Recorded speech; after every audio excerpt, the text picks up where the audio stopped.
அத்தியாயம் 5. உடல் வேறு, உயிர் ஒன்று. களம் வேறு, கருத்தொன்று. நிலை வேறு, செயல் ஒன்று. இருக்கும் இடம் வேறு, உணர்வொன்று. இன்று நீ வேறு, நான் வேறு. இதை நீ அறிவாயா என்னுயிரே? வேலூர் மெடிக்கல் காலேஜ், ஜூலை மாதம். காலேஜின் வாயிலில் இருந்து உள்ளே செல்லும் நடைபாதையை ஒட்டியிருந்த மைதானத்தில் நிறைய மரங்கள் இருந்தன. அதில் அந்த நடைபாதையை ஒட்டிய மரங்களின் மீது சாய்ந்து கொண்டு நிறைய மாணவர்கள் கும்பல் கும்பலாக நின்று பேசிக் கொண்டிருந்தனர். நடைபாதை நீண்டு பெரிய படிக்கட்டுகளில் முடிந்தது. உயரமான படிக்கட்டுகளில் முடிவில் முகப்பு வாயிலும் அங்கிருந்து சைடாக பிரிந்து நீண்ட காரிடார், அதில் வரிசையாக வகுப்பறைகள். முகப்பு வாயிலின் எதிராக கல்லூரி அலுவலகம், உள்ளே பிரின்சிபால் மற்றும் கல்லூரி நிர்வாகி அறைகள். முதல் தர கல்லூரியின் அடையாளத்தோடு நின்றது அந்த மருத்துவக் கல்லூரி. அந்த நடைபாதையில் உள்ள கும்பலில் ஒரு கும்பல் மட்டும் தனித்து தெரிந்தது. அவர்கள் சீனியர் மாணவர்கள். புதிதாக இந்த வருடம் சேர்ந்திருக்கும் மாணவ மாணவிகளை கலாய்த்து கொண்டு நின்றிருந்தனர். டே மச்சி, என்னதான் சொல்லுங்கடா, ஒவ்வொரு வருஷமும் ஜூலை மாதம் புது புது ஃபிகரா காலேஜுக்குள்ள பார்க்கும்போது அப்படியே பறக்கிற மாதிரி இருக்குடா. தன் நண்பனின் பொன்மொழிகளை கேட்டவாறு அங்கு வந்த ஜெயசீலன், என்னடா ரமேஷ், தத்துவத்தை அள்ளி விடுற என்றான். ஆஹா தலைவா, வந்துட்டியா? என்னடா இவ்வளவு நேரம் உன்னை காணமேன்னு நாங்க எல்லாரும் தேடிக்கிட்டு இருக்கிறோம். கொஞ்சம் லேட் ஆயிடுச்சுடா. என்னடா ஃபர்ஸ்ட் இயர் ஸ்டூடெண்ட்ஸ் எல்லாரும் வர ஆரம்பிச்சிட்டாங்களா? இப்பதான் மச்சி ஒன்னா வருது. டே அங்க பாருங்கடா, ஒரு கும்பல் வருது என்று அவர்களை பார்வையிட ஆரம்பித்தனர். என்னதான் இந்த காலேஜ்ல வெளிநாட்டு பொண்ணுங்களும் படிச்சாலும் நம்ம நாட்டு பெண்கள் தாண்டா அழகு. அதுவும் ஸ்கூல் முடிச்சுட்டு ஒன்னும் தெரியாம பாவம் போல இங்க அடியெடுத்து வைக்கும் அழகு இருக்கே, அட அட என்று சிலாகித்தவனே, டே அடங்குடா, ஃபர்ஸ்ட் இயர் அப்படி இருக்கிற பெண்கள் 2வது வருஷமே மங்கம்மா ரேஞ்சுக்கு மாறிடுறத மறந்துட்டு பேசுற என்று ஒருவன் அடக்கினான். அது தனியார் மெடிக்கல் காலேஜ் என்பதால் பணம் கொடுத்து படிக்க வருகிறவர்கள் தான் அதிகம். கவர்மெண்ட் கோட்டா ஒரு குறிப்பிட்ட இடங்கள் மட்டுமே. ஆனால் தமிழ்நாட்டின் முதல் தர வரிசை பட்டியல் இருக்கும் இந்த காலேஜில் படிப்பது என்பது எல்லோருக்கும் மிகப்பெரிய ஆசை. எல்லா காலேஜிலும் நடக்கும் ராகிங் இங்கும் உண்டு. இந்த குரூப் அப்படிப்பட்ட குரூப் தான். ஜெயசீலன் சென்னையில் உள்ள கோடீஸ்வர தந்தையின் ஒரே வாரிசு. மகனை டாக்டர் ஆக்கியே தீருவது என்பது அவருடைய கனவு. ஆனால் மகனின் கனவோ பணம் கொடுத்த அதீத சொகுசின் விளைவாக படிக்காமலே டாக்டர் ஆகிவிடலாம் என்பது. எல்லாரும் பார்த்து கொண்டு இருக்கையிலேயே அவர்களின் கிளாஸ்மேட்ஸ் பிரபாகர், கோபால் மற்றும் வெங்கட் மூவரும் அவர்களை கடந்து காலேஜுக்குள் சென்றனர். டே பிரபா, ஜெயசீலன் அழைத்தான். பிரபா பதில் சொல்லாமல் என்ன என்கிற திரும்பி பார்த்தான். எங்க போறீங்க? ஜெயசீலனின் நண்பன் ஒருவன் கேட்டான். ஏன் பார்த்தா தெரியல? கிளாஸுக்கு தான். டே இன்னைக்கு தான் முதல் நாள். எந்த லெக்சர் பாடம் எடுக்க வரப்போறார்? போங்க போங்க நக்கலாக சொன்னான்.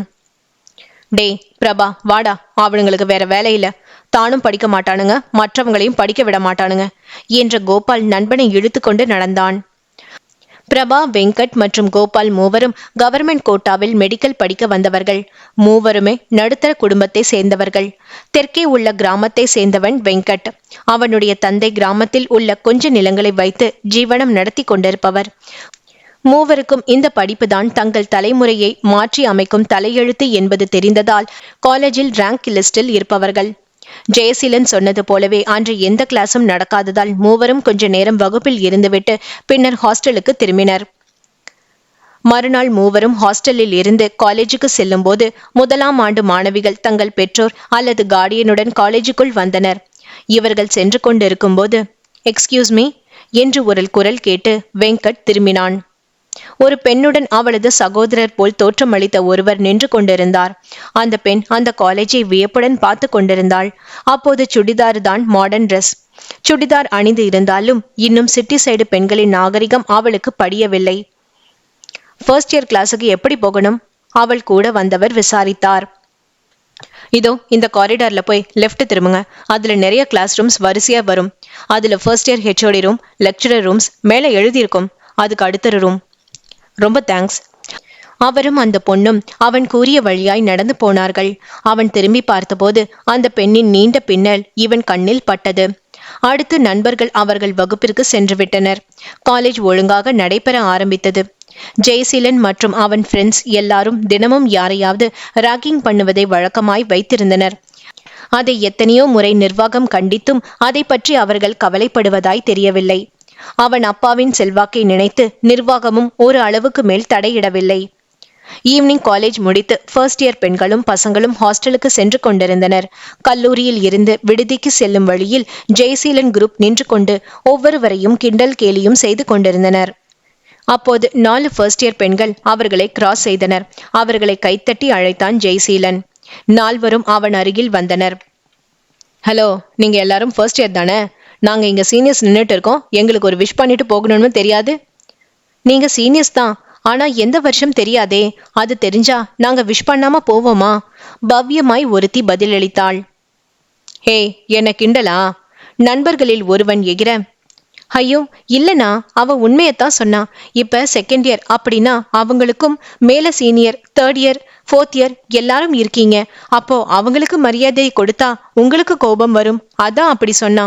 என்னன்னா, நான் சொல்றது கரெக்டு தானே? உள்ளதுலயே நீங்க தான் சீனியர், அது இப்பதான் எங்களுக்கு தெரியும். இனி நாங்க உங்களை கிராஸ் பண்ணும்போது உங்களுக்கு விஷ் பண்ணிடுறோம். இன்னொருத்தி நிலைமையை சீராக்க முனைந்தாள். ஓகே, இனி டெய்லி நீங்க எங்களுக்கு மார்னிங் ஈவினிங் 2 நேரமும் எங்களுக்கு குட் மார்னிங் குட் ஈவினிங் சொல்லிட்டு தான் நீங்க கிளாஸுக்கோ அல்லது ஹாஸ்டலுக்கோ போகணும். ஓகே, அந்த பெண்கள் தலையசைத்து விட்டு சென்றனர். கொஞ்ச தூரம் சென்றதும், ஹே ஸ்டெல்லா, நீ நல்லா தான் அவங்கள சமாளிச்ச. ஆனாலும் டெய்லி இப்படி விஷ் பண்ணிட்டு போகணும்னு சொல்றாங்களே, என்ன பண்றது? சுதா கவலையாய் சொன்னாள். பார்க்கலாம், விஷ் பண்ண மட்டும் தானே சொல்லியிருக்காங்க. மேலே ஏதாவது வம்பு பண்ணினால் பார்த்துக்கலாம். பூமா சொன்னாள். ஏய் யாழினி, நீ என்ன ஒன்னும் பேசாமல் வர? என்ன பேச? நாம இங்க படிக்க வந்திருக்கோமா அல்லது இவங்களுக்கு தினம் விஷ் பண்ணி இவங்க சொல்றத செய்ய வந்திருக்கோமா? பேசாமல் லெக்சரர் கிட்ட கம்ப்ளைண்ட் பண்ணலாம் அப்படின்னு சொன்னா நீங்க கேட்க மாட்டேங்கிறீங்க என்று சலிப்பாக பேசினாள். ஏய் யாழ்னி, நீ உங்க ஊர்னு நினைச்சியா? நியாயம் எல்லாம் பேசாத. உங்க ஊர்ல உள்ள காலேஜ் எல்லாம் இந்த மாதிரி பார்த்திருக்க மாட்டேன், அதான் இப்படி சொல்ற. இது வேலூர், மெட்ராஸ் பக்கம். இவங்க எல்லாம் இப்படித்தான். அதுவும் சாதாரண காலேஜை விட மெடிக்கல் காலேஜில் ராகிங் ஜாஸ்தியா இருக்கும், புரிஞ்சுக்கோ, பூமா சொன்னாள். பூமா, சுதா, ஸ்டெல்லா எல்லாரும் சென்னைக்கு அருகில் உள்ள விழுப்புரம், காஞ்சிபுரம், செங்கற்பட்டு டிஸ்ட்ரிக்டில் இருந்து வந்தவர்கள். ஆனால் யாழினி மட்டும் மதுரைக்கு அருகில் உள்ள திருப்பரங்குன்றத்தில் இருந்து வந்தவள். அவளுக்கு அண்ணன் மட்டும்தான். அம்மாவும் அப்பாவும் அவள் சிறிய வயதாய் இருக்கும்போது ஒரு விபத்தில் மறைந்து விட்டனர். அவர்கள் இருவரையும் அவர்களுடைய ஒன்றுவிட்ட அத்தை ஒருத்திதான் கவனித்து கொண்டாள். அவளுக்கும் கணவன் மறைந்த பிறகு ஆதரவுக்கு என்று இவர்கள் வீட்டில் இருந்தாள். யாழினியின் அம்மா அப்பா விபத்தில் இறந்தவுடன் அந்த குழந்தைகளை தன் பொறுப்பில் வைத்து கொண்டாள். அத்தை கொஞ்சம் அந்த காலத்து மனுஷி என்பதால் யாழினியை தன் எண்ணப்படியே வளர்த்திருந்தாள். சேகர், அதுதான் யாழினியின் அண்ணன் பெயர். அம்மா அப்பா இல்லாமல் தாங்கள் இருவரும் அனாதையாகி இருந்தபோது தங்களை வளர்த்த அத்தையின் மீது பாசம் அதிகம். அடிக்கடி தங்கையிடம், உனக்கு அம்மா அத்தை தான், அவங்க சொல்படி நடக்கணும் என்று கூறியே தங்கையை வளர்த்தான். யாழினி மிகவும் புத்திசாலி. படிப்பில் எப்போது முதல் தன் அண்ணன் தனக்காக மேலே எதுவும் படிக்காமல் வெறும் டிகிரியுடன் நிறுத்திவிட்டு கம்பெனி வேலையில் சேர்ந்தது தனக்காகத்தான் என்று தெரிந்ததால் நன்றாக படித்து மெரிட்டில் டாக்டர் சீட் வாங்கினாள். அத்தை கூட சொல்லி பார்த்தாள், பொம்பளை பிள்ளைக்கு எதுக்குடா டாக்டர் படிப்பு?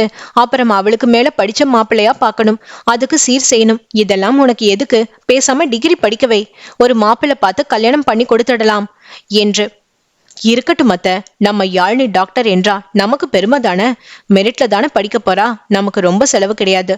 ஹாஸ்டல் ஃபீஸ் மட்டும் கட்டினா போதும். படிக்கட்டும் அத்த என்று சேகர் சொன்ன பிறகு அத்தையால் ஒன்றும் சொல்ல முடியவில்லை. ஆனால் மற்ற மூவரும் அப்படியில்லை. மூவரின் பெற்றோரும் வேலை பார்ப்பவர்கள். அவர்கள் தங்கள் பெண்ணை டாக்டருக்கு படிக்க வைக்க வேண்டும் என்று முயற்சி செய்து படிக்க வைப்பவர்கள். அவர்களுக்கு தங்களின் பெற்றோர் படும் கஷ்டம் தெரியும். ஆதலால் காலேஜில் நாமாக எதுவும் பிரச்சனை பண்ணக்கூடாது என்று பயந்தனர்.